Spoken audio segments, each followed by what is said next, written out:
আসসালামু আলাইকুম এভরিওয়ান। আমি আপন আছি দ্য N18BD থেকে তোমাদের সাথে। তো আজকে আমরা জানবো যে N18টা আমরা ঠিক কেন শিখবো এবং N18 এর নোট সম্পর্কে। তো আমরা শুরুতে আসি যে N18টা আমরা কেন শিখবো। N18টা মূলত কি? N18টা হচ্ছে একটা নো কোড অথবা বলতে পারো লো কোড একটা প্ল্যাটফর্ম, যেখানে তুমি যদি প্রোগ্রামিং নাও জানো তাহলে তুমি কাজগুলো করতে পারবা।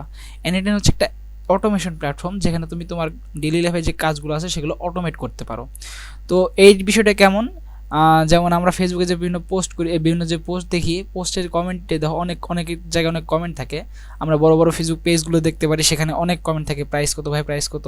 তো ম্যানুয়ালি কিন্তু সেখানে গিয়ে যদি আমরা বারবার যদি রিপ্লাই দিতে চাই এটা এত প্রাইস, এটা এত প্রাইস, এইসব, তাহলে কিন্তু আমাদের জন্য অনেক একটা প্যারা হয়ে যায়।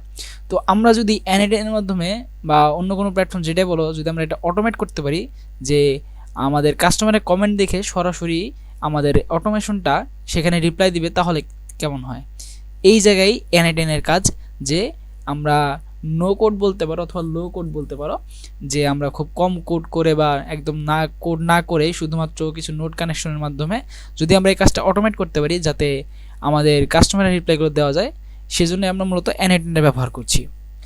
তো আমরা N18 দিয়ে কী করতে পারবো সেটা তো বুঝতে পারলাম। এরপর যদি আমি আসি, তাহলে এটা হচ্ছে একদম ফ্রি। N18 কিন্তু ফ্রি, নিজের সার্ভারে কিন্তু চালানো যায়। এটা কিন্তু আমার লোকাল হোস্ট দিয়ে চলতেছে, তো আমি কিন্তু এটা ফ্রি ইউজ করতে পারতেছি। আর তারপর যদি আসি যে ফ্রিল্যান্সিং মার্কেট প্লেস, এইটা এখন সামনে গেম চেঞ্জার হতে যাচ্ছে, তুমি বিশ্বাস করো না করো। আমি নিজেও কিন্তু কোডিং ব্যাকগ্রাউন্ডের লোক, কিন্তু তবুও কিন্তু আমি N18 শিখতেছি, কারণ সামনে এইটার অনেক ভালো একটা ডিমান্ড আছে। এখন তুমি যদি মার্কেট প্লেসে যাও, তো মার্কেট প্লেসে তুমি দেখতে পারবা যে এখানে অটোমেশন ইঞ্জিনিয়ার পদে অলরেডি নিয়োগ চলতেছে, বা বিভিন্ন ওয়ার্কফ্লো বানানোর জন্য অলরেডি অনেক হাই একদম বাজেটের কাজগুলো এখানে পেন্ডিং এখন হচ্ছে। তো তুমি চাইলে এই N18টা শিখে কিন্তু মার্কেট প্লেসে কাজ করতে পারো। তো এখানে সামনে কাজের অভাব হবে না, প্রচুর পরিমাণ কাজ হবে।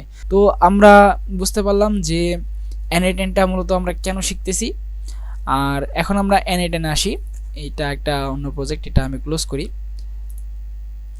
তো N18 আসার পর এখানে আমার রিসেন্ট কাজগুলো এখানে দেখা যাবে। তো আমি একটা তো যেহেতু তোমাদের আজকে N18 নোট বোঝাবো, তো একটা ওয়ার্কফ্লো ক্রিয়েট করি। রেখেছি ওখান থেকে ক্রিয়েট ওয়ার্কফ্লো, অথবা এখান থেকে প্লাস থেকে একটা ওয়ার্কফ্লো ক্রিয়েট করি, ক্রিয়েট ওয়ার্কফ্লো। তো N18 এর আমাদের ইউআইটা মূলত এমন দেখাবে, এখানে অ্যাড ফার্স্ট স্টেপ। তো এই N18 এখানে আসার পর আমরা প্রথমে নোট কানেক্ট করতে হবে। আমরা সকল কিছু এখানে নোডের মাধ্যমে করব। তো নোটটা মূলত কি? নোটটা যদি তুমি সহজ ভাষায় বলতে ধরো, তাহলে যদি বলি, একটি বাড়ি বানাতে কি লাগে, আমাদের বিল্ডিং করতে ইট লাগে।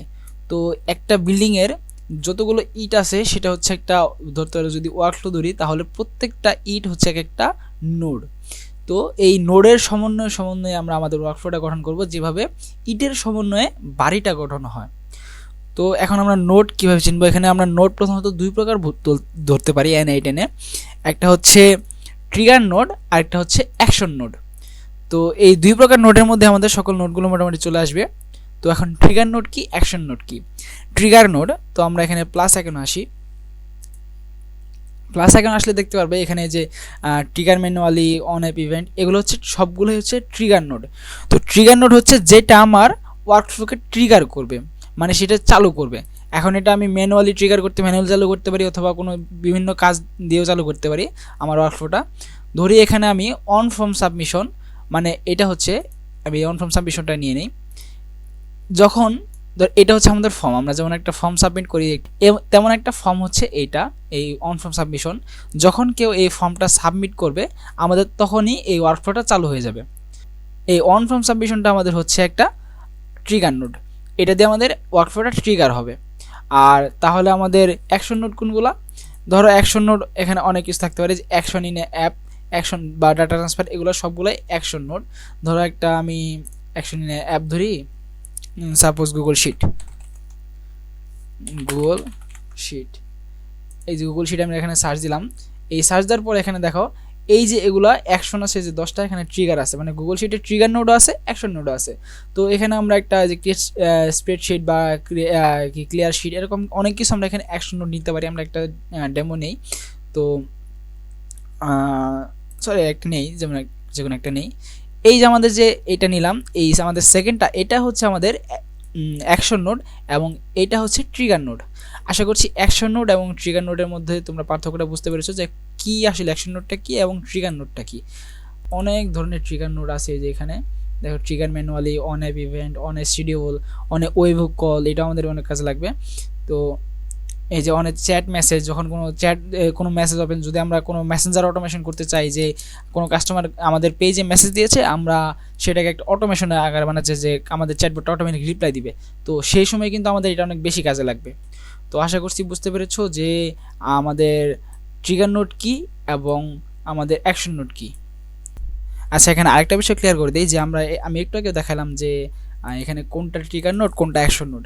যেমন টেলিগ্রাম লিখি, এই টেলিগ্রাম লিখে যদি আমরা সার্চ দিই, এখান থেকে অনেকগুলো কিন্তু নোড আসতেছে, এখানে যে chat actions, call back actions, অনেকগুলো কিন্তু নোড এখানে আসতেছে। তো এখানে কিন্তু এই যে উপরে লেখা আছে অ্যাকশনস 24 আছে, এই যে ট্রিগার্স 9, মানে এইখানে অ্যাকশন নোড, এই যে ভিতরে যতগুলো আছে এগুলো সব হচ্ছে অ্যাকশন নোড, আর এর নিচে যে ট্রিগার আছে এই ট্রিগার, এগুলো হচ্ছে ট্রিগার নোড। তো আশা করতেছি যে অ্যাকশন নোড এবং ট্রিগার নোড কোনটা কি এবং কোনটার মধ্যে পার্থক্য কী বা এটাতে কী কাজ করে তোমরা আশা করি বুঝতে পেরেছো। আমাদের বিস্তারিত ভিডিও আরও সামনে আসছে, আশা করছি তোমরা সকলেই আমাদের সাথে থাকলে বেশ ভালো কিছু শিখতে পারবে ইনশাল্লাহ। তো আজকের মতো এই পর্যন্তই, আল্লাহ হাফেজ।